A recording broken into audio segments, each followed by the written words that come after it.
I am determined. Here we go, we've got a clean start. Fraser Price was looking for a quick start. Going well on the near side is Campbell Brown. Coming through the middle is Carmelita Jeter. Fraser Price is so close to her. Jeter's going to take it. Twice she's been the bridesmaid. And finally, she turns bronze into gold. The American has done it. She can hardly believe it. We were expecting her.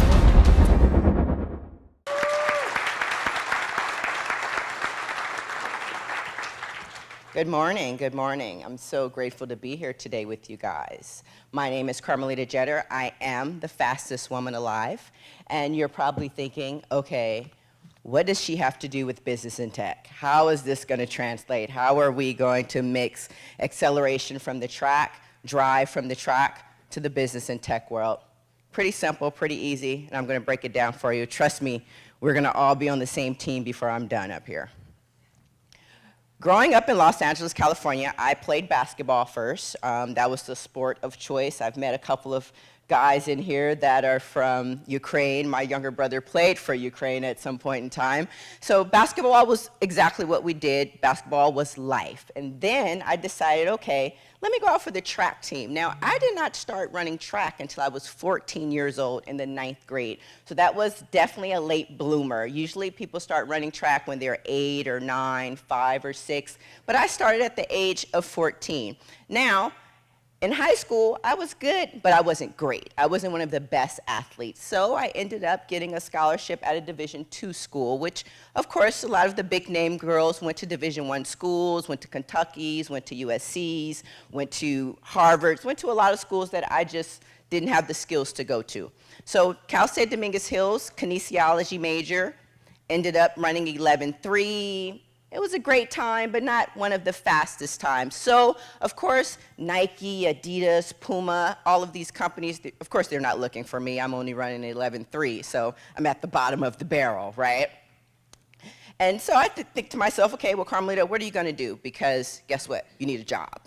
You have to pay bills. You have things that you have to get done. So I decided to go back to my high school, Bishop Montgomery, and I worked there for 4 years as I'm going to tell you all the jobs that I had, okay? And I had all of these jobs because the principal wanted me to, receive a paycheck as if I was a teacher, but I didn't have the time to be a teacher because I was still training. And so I was the assistant athletic director, the boys and girls track coach, the cheer coach, and I was never a cheerleader. And I worked in the activities office. So I had all of these jobs at one time at Bishop Montgomery so I could, afford to continue to train and continue to reach my goal. 2006 comes and I say, okay, I need to do something different. I'm getting older. I keep getting injured. Track and field's just not happening for me. So I wanted to quit. I wanted to stop. So I joined the police department. Wow. Yes, right, wow. And I did all the tests. I passed all the tests with flying colors. I'm sitting inside of the detective's office with 3 women, and these were head honcho women. So I'm thinking to myself, okay, great, I'm going to get this job. I'm nailing this interview, right? The woman says to me, when you talk about track and field, you light up. When you talk about track and field, something changes in your energy. And I'm thinking to myself, but I need to talk about being a police officer right now, And she says to me, this is what I'm going to do for you. I'm going to put your application to the side. Give me 1 more year on the track. If it does not work out, I will put you in the academy myself. So I was upset, right? I was mad. I'm thinking to myself, I need this job. I want to be a police officer, all the benefits, right? And so I go back out to the track, and I'm training really, really hard. And this time, I'm actually giving it 135% because this is my last chance. This is it. There's no other chance after this year. 2007, I go to Indianapolis for the World Championships runs to go to World Championships. It was the trials. I'm in lane 1. People think, oh, if you have lane 1 or if you have lane 8, you're not going to make the team. Those are the bad lanes. No one does good out of those lanes. The preferred lanes are 3, 4, and 5. And I'm thinking to myself, oh, I'm in lane 1. I'm not going to make the team. No, you are going to make the team, Carmelita. I don't care if you're in lane 1. When that gun clicks, you better run, girl. And the gun clicks. I start running. I'm driving. I stand up. Everyone's in front of me. Everyone's closer to the finish line than me. Something clicks in here and says, you better go catch him. You better go get him. I stood up. I dropped my chin. I swung my arms. I picked my knees up. And guess what? No, I didn't win. But I took third. And top 3 winners go to world championships. Now, I'm a Nike athlete. I'm going to the world championships. I don't have to be a police officer now. I can actually follow my dream. I can actually push for the things that I want. And now, I'm in Osaka, 2007, my first world championship team, lane 8. I said, sheesh, I keep getting these lanes that they say are the bad lanes. And in lane 8, the gun goes off. Once again, I'm behind the 8 ball. Everyone's in front of me. I wasn't a great starter, but I was an amazing finisher. The gun goes off. I'm driving. I stand up. I see everyone in front of me. Something clicks in my head again. You better go get them. Took them 30 minutes to decide who won the race. I was in lane 8, and I leaned this way. But the rest of my body was over the line. I would have won my first world championship if I leaned this way. Ended up getting third. I got a medal, though. And it took them 30 minutes to figure out who won the race. So it doesn't matter what lane you're in. It doesn't matter how far behind you are. As long as you catch up and you get to the finish line, that's the number one goal. 2008, sometimes you get a little off track, and that's exactly what I did. 2008, I have this medal now. I'm so happy. I have this contract now. I bought my first home, and I stopped training. I stopped doing all of the amazing things to get to where I was at. I stopped going to the weight room early. I stopped leaving track practice as the last person. I'm leaving the first person now. Why are you leaving the first person now? I just changed everything that made me great. 2008 Olympic trials, Eugene, Oregon. I made it out the first round. I'm doing all of these interviews. I'm in Ebony, I'm in Essence. I'm just everywhere. And then the semifinal comes. This is me looking at the board as my name shows non-qualifier. Devastation. But whose fault is it? Is it my coach's fault? Is it the clock's fault? No, it's Carmelita's fault. Because the same things that got me there, I stopped doing. I stopped accelerating that way, and I started declining, and I started decelerating, and I stopped focusing, and I stopped believing that I was great. I stopped believing in myself, and it caused me to miss my first Olympic team. Then you think to yourself, okay, do you fall apart? Do you say, oh, screw it, and go party? I said, okay, I'm gonna be a big girl. Let me sit down, weigh this out, figure it out. I might need to change my coach. I might need to change my mindset. I might need to start believing that this is my career and not just my job. So I changed a lot of things. I changed my mindset. I changed my coach. I changed my friends. I changed my group.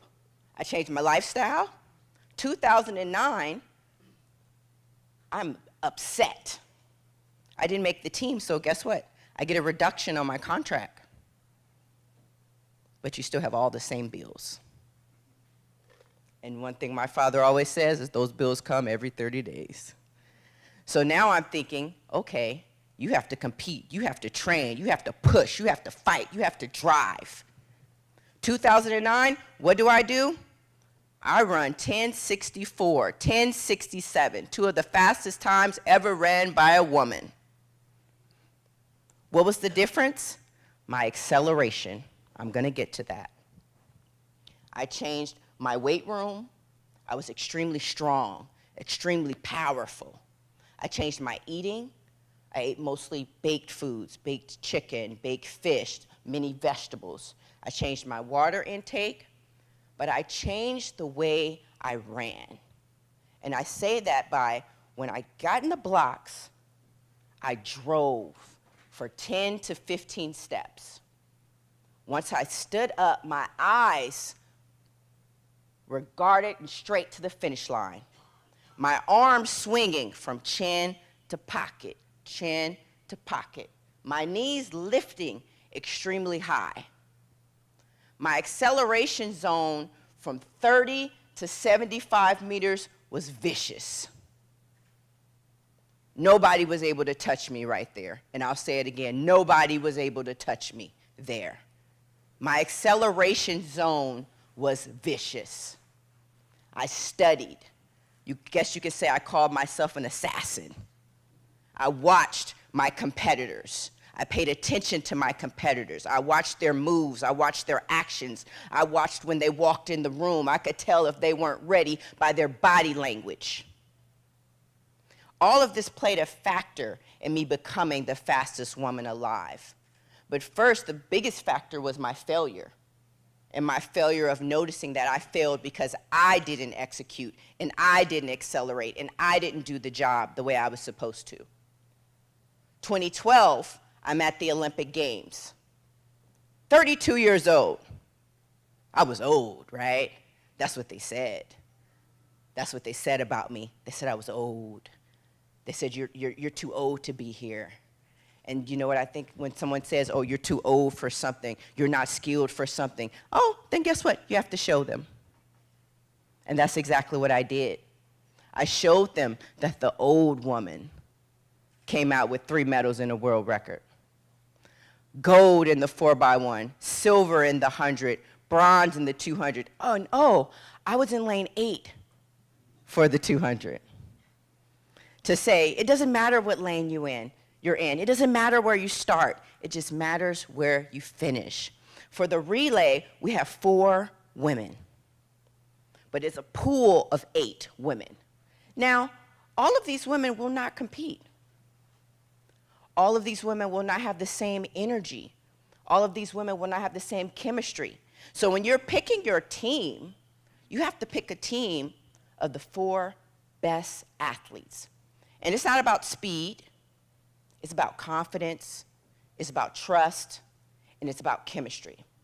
In 2012, there was so much controversy with one of the athletes running on the final, which was Bianca Knight. Bianca Knight ran 3rd leg. Bianca Knight was not the fastest woman out there. So many people felt she should not have been out there. She was not fast. She's not going to run an amazing leg. She's not the fastest woman out there. She shouldn't be out there. But when we put other people in her place, they bobbled the stick. We couldn't get the stick around. The energy was off. People, you could feel the energy doing this. So when something doesn't click, you can't force it. You can't put people in places that they don't belong.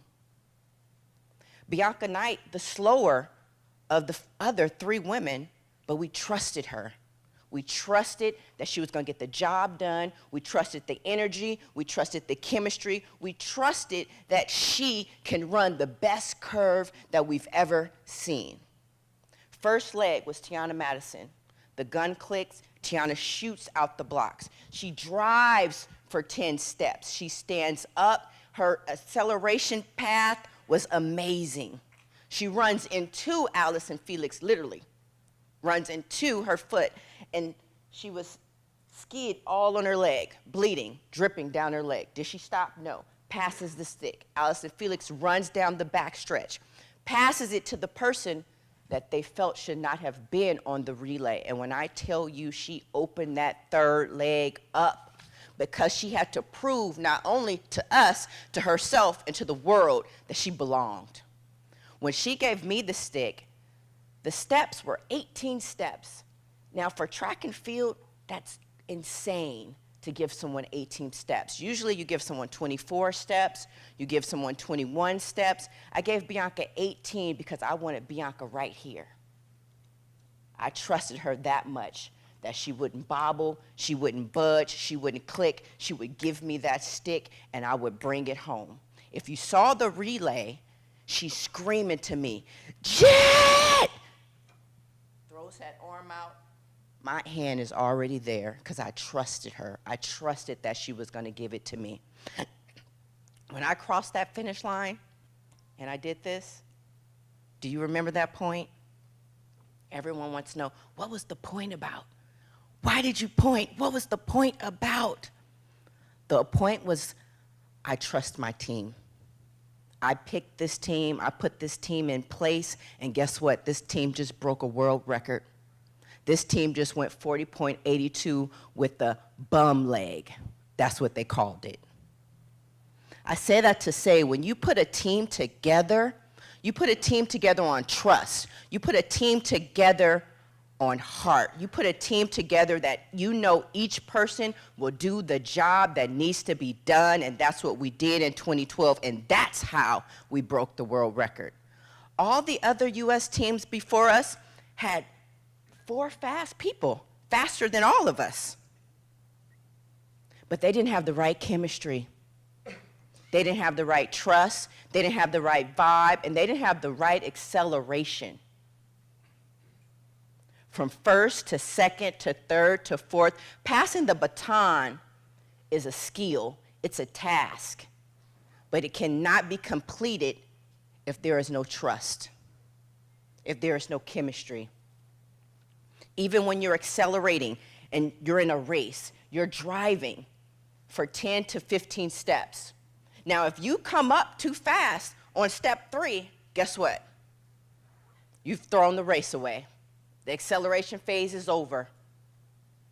You have to drive and drive that out for 10 and 15 steps. And then when you stand up, you can see the field. You can see where everyone is at. You can see what you're doing. And then you lift and then you power away. That's how we win. That's how I won. That's how I was able to get the job done. Driving, standing up, watching the field, and finishing. If we don't start, we can't finish anything. If we're waiting for someone else to help us, we're in trouble. If we're waiting to pass the stick to someone that we're afraid to pass the stick to, we might drop it. If the trust is not in the group, you might have to exchange one for the other. Of course people are going to get upset. Of course people are going to get mad. That person probably shouldn't be on the team in the first place. Because if you're a team player, you're going to step to the side, and you're going to cheer, and you're going to root, and you're going to be excited for the team. If it's all about you, then you're not going to be happy. You're going to be upset because you weren't a part of it. But if you're a team player, you were a part of it. Hey, I gave the coffee, the water. I put the papers on the table. I was a part of this team. That's what people look for when they're putting a relay together. The person that just wants to be there. That excited to just be there. So many other athletes that did not compete on the final, they were so happy just to be in the back with us. They were so happy just to stand there and pass a water bottle, pat you on the back. And we ended up giving those athletes extra per diem just for being there. It's about putting a master team together, a team of winners. Number one thing I always say You have to sit with winners. And you have to know that your table is set up of winners. Nobody at the table should be okay with losing. Because that mindset is like a cancer. It just trickles. It just trickles. It just trickles. And what does cancer do? It eats. It feeds, it eats, it feeds, it eats, it feeds, it eats. We have to get the cancers out of the group. No cancers in the relay. No cancers in the office place.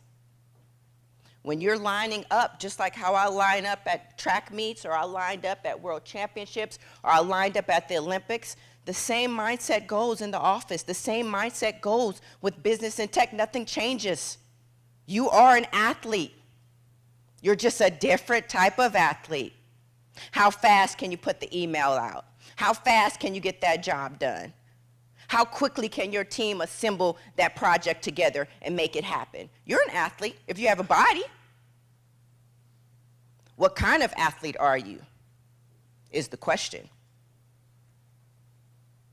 Are you more of an endurance, more of speed, more of a shot putter? What athlete are you? And what athlete are you feeding to the people that are surrounded by you? What energy are you giving them? What push are you giving them? Is it negative? Is it positive? Are you feeding them all of the great and amazing things for them to be the best athlete that they can be at your job, at your office? It doesn't just start with the captain. It starts also with the last leg, the third leg, the second leg, the starter. Write your goals down. Set your goals. Cross those goals off. Nothing changes. It's the same as track and field. It's the same as swimming. The objective is to what? Win. The only objective is to win. In front of the computer, in front of the ballroom, the mindset, the mentality. When I'm speaking, I always say, I want you to run through a brick wall. I want you to say, what wall? When I'm talking to athletes. If I give you a workout, run through the wall. This is so strong that your response should say, what wall? 2013, Carmelita Jeter tears her right quad. Complete tear. Complete. For many people that are from overseas, if you know Dr. Mueller in Munich, that was my doctor, my career. You know Dr. Mueller. He's the man, isn't he? The only man. This is the only, I'll tell a quick story. This is the only man that I know that can stop a flight from taking off. He can, and he knows that he can also. I was late to the airport. Dr. Mueller got on the phone. Next thing you know, my flight's delayed. That's all I'm going to say. He's the head honcho over there with the soccer team. He's the man. But this man says to me, Carmelita, your quad's torn, sweetheart. There's nothing I can do. I say, well, then I can't tear it anymore. It's already torn. So if I line up, it's just going to already be torn, right? And he's looking at me in his accent. I don't think I said it that way, Carmelita. And so I get on the plane anyway. We're in Russia, Moscow. Doctors are telling me, you can't run, Carmelita, your quad's torn. I say, well, let's tape me up and see what happens. And that's what they did. They gave me a lidocaine shot, which is a painkiller. They taped me up. First round, lane 3. I make it out the first round. I run 10-9.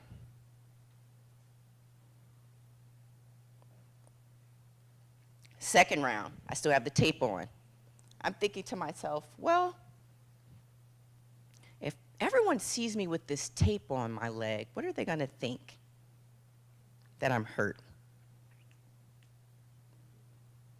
Give them an extra confidence if they see this tape on my leg. Rip the tape off right before the start line. The doctors are saying to themselves, oh my gosh, this girl's crazy. Gun clicks. I'm driving. I stand up. I can't feel my leg. But the line is right there, and I'm almost there. Guess what? Second, I said to myself, oh, you guys are in trouble. You've let me get into this final with one leg? The final comes, I'm standing behind the blocks. I have nothing left. I've given it all. Nothing. My body has nothing at all.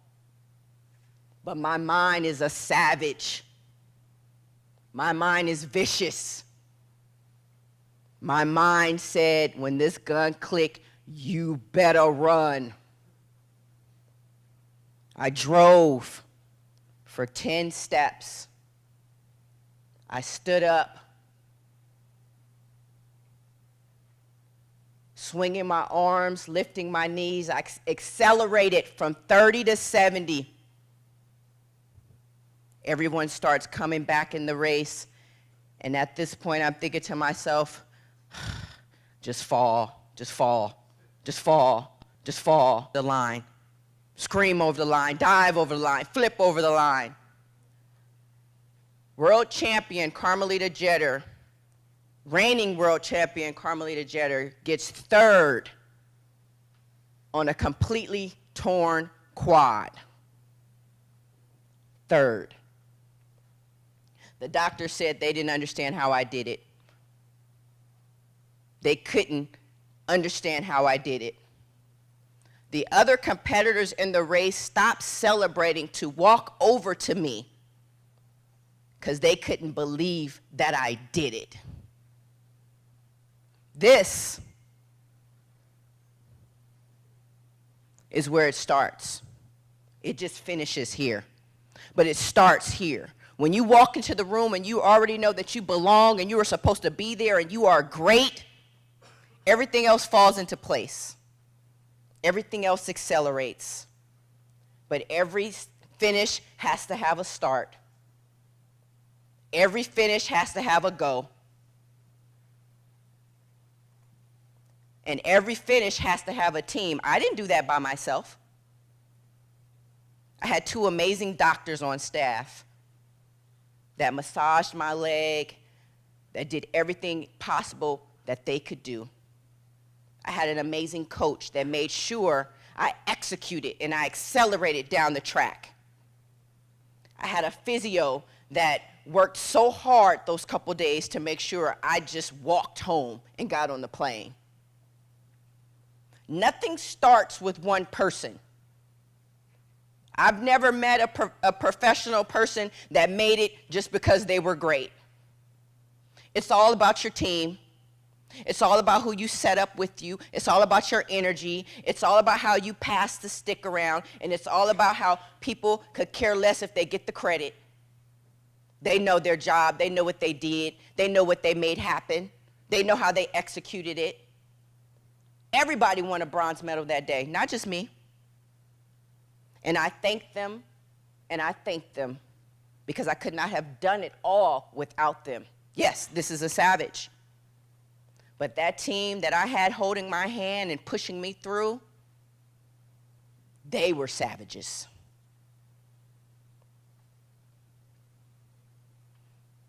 I hope that my story has touched you in some way and motivated you in some way and pushed you into some way for greatness. Because at the end of the day, it's all about the W. And winning isn't necessarily being first. Sometimes winning is just finishing. Many times winning is just being there. Many times winning is just being in the same building with the same people that's doing the same things as you, and you're learning. That's winning. I'm going to leave it open for some questions. Does anyone have a question for me? And please, please do not be afraid to ask me anything. First of all, yes.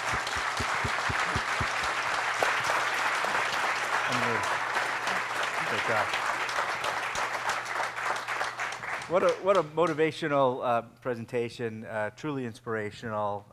It just goes to show you, ladies and gentlemen, the drive, the grit, the determination right here on the stage, and also with Carmelita is phenomenal.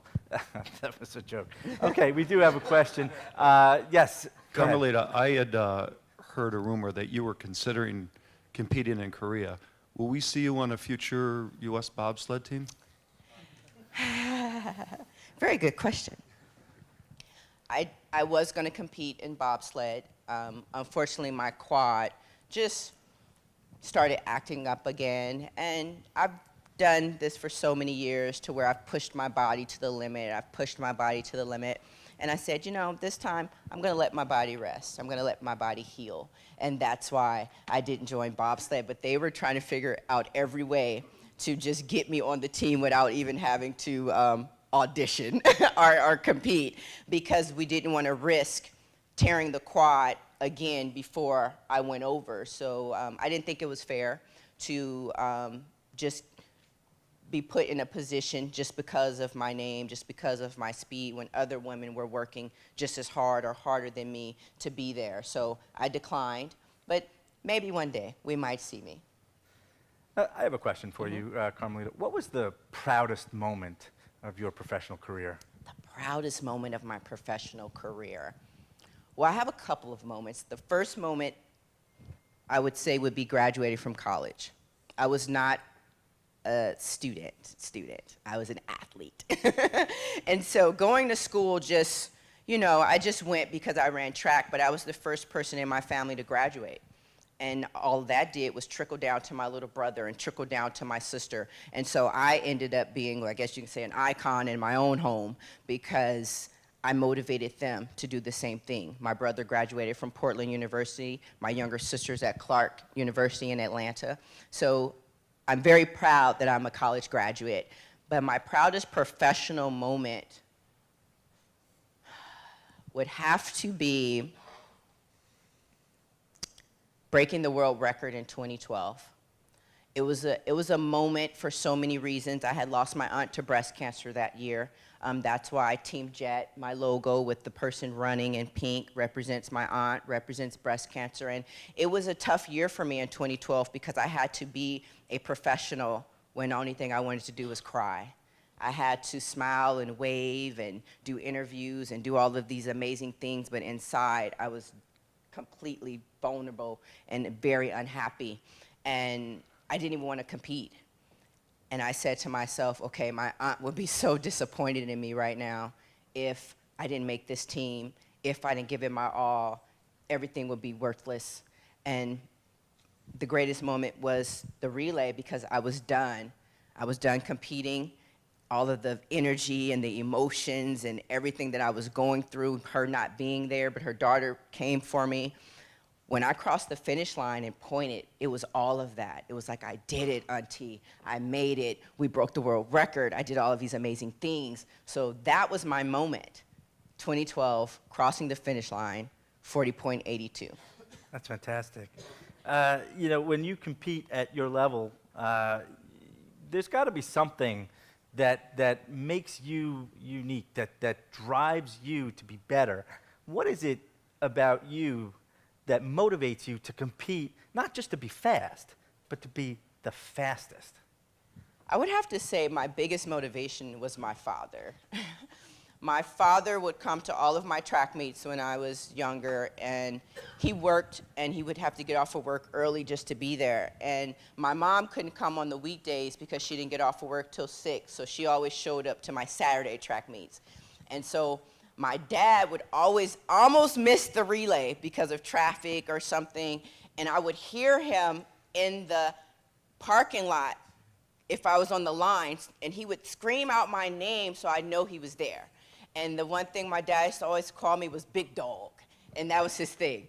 And so he would scream from the parking lot, "Let's go, Big Dog! Let's go, Big Dog!" And so my face would light up, everything would light up because I knew my dad was there. And even when, as a professional, my parents would travel to track meets and watch me, but you know, you always ask yourself, you know, you make some money and you buy your parents a home and you do all these amazing things, but it's that smile. It's that energy that they give you because they're so proud of you and they're so happy. And that's what pushed me more than anything, knowing that when I finished the race, I can get on the phone with my dad and he was on cloud 25, not even cloud 9, cloud 25. And that was motivation for me, just knowing that I was making them proud, and not just for material things, for the fact that I was competing and everyone, you know, watched me and saw me in the world, and they were very proud of that. So that's what pushed me even more to know that I was actually repaying them for being such amazing parents and sacrificing for so many years to give me all of the great things that I had. Oh, that's terrific. I believe we have a question over here. Yes, in the We black have a microphone shirt. coming. Right here, she had one right behind her. Oh, Obviously, your mental fortitude is that of a champion more than just a winner. Is that learned or is it innate? I believe it's both. I do believe it's both. I do believe that I've always had the drive and the push to win with athletics, or just competitiveness. I've always been competitive in whatever I've done. But you learn also from failures. You know, many times you can be extremely competitive, but if you're a person that can't learn from a failure, then you won't succeed anymore. You'll just stay in that rut because you don't know how to do better from losing. When I lost in 2008, that motivated me to be better. It made me fix things, change coaches, change my surrounding, change my friends. So I do believe that, you know, with some people, it's in there. But then you have to also be able to learn from failures and learn from mistakes in order to be better. Sorry, just to follow up. Sure. If you could relive your career, what would you have done differently knowing what you know now? Whew, so much. But then, you know, you ask yourself, you know, everything happens for a reason. You know, I wouldn't change anything. I did everything the way I did it, and it made me exactly who I am. It made me the fastest woman alive. It made me the college graduate. I wouldn't erase anything. If I could change a couple of things, and this is what I like to tell my younger athletes, I would stop and celebrate a little more. You know, I was so focused on being great, that as soon as I set a goal, I just went for the next one. And then I went for the next one. And I didn't really celebrate my accomplishments the way I should have.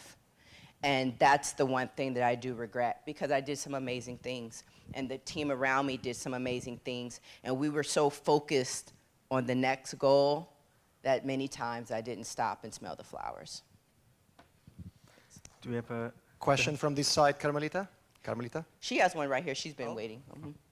Okay, just a quick question. I just wondered if you ever spoke back with that lady recruiter from the police academy. No, I haven't had a chance to, and I really wish I could meet her and thank her, because I would thank her, because she saw something in me that I didn't quite see yet. She saw something in me, a fire, a drive, a passion, that, you know, I was younger and didn't notice it, but she saw it. And I really wish I could meet her, because I would thank her for pushing that greatness into me, the greatness that she saw that I didn't quite see. Yes. We have another. Hi, I'm Zeta from MIT. Despite of all the success, what is the biggest mistake in your life that you really, really regret? The biggest mistake?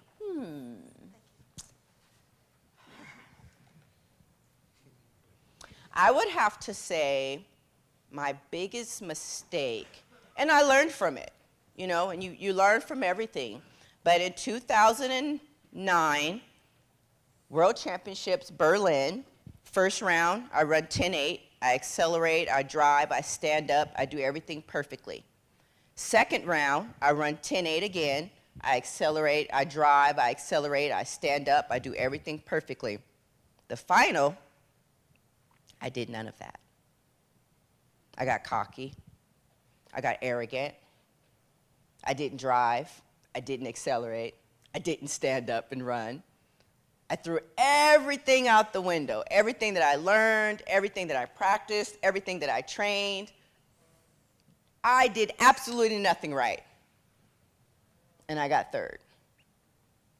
Now, after that race, I ran 10:67, and then I ran 10:64. So, I guess you could say it was a blessing in disguise, because it made me learn from my mistake. It made me run a perfect race. It put me in a very vulnerable place that I didn't like. I cried, I screamed, I blamed everyone but myself. Then I said, well, Carmelita, that was your fault. You messed that up. And then I went out and I ran 10:67, and I did everything I was supposed to do. So my biggest mistake, not winning world championships in 2009, but then I learned from it. It's all about what you learn. Looks like we have time for one more. Yeah, you said you are a late bloomer. Yes. But what was your childhood dream? And when did the light bulb went off in your mind that said you were born to shine on the track? Okay, my childhood dream was to be like Magic Johnson, Cheryl Swoops, Charles Barkley. I was a basketball player. So my childhood dream was to be on the dream team at the Olympics. And I ended up being on the dream team at the Olympics, just in a different sport. So I didn't go away from my dream. I was there. I did it. I just didn't do it playing basketball. So my goal was always to be an Olympian. My goal was always to win a gold medal. My goal always to be great, to be the best. I just changed the sport. That's fantastic. So we are out of time. So that was a fantastic story. Wonderful messages that you delivered about drive, about determination, about acceleration, about trust. I love that message as well. Now we have some more that we'd like to talk about with regard to acceleration. Carmelita, thank you so much. Thank you. Thanks for having me.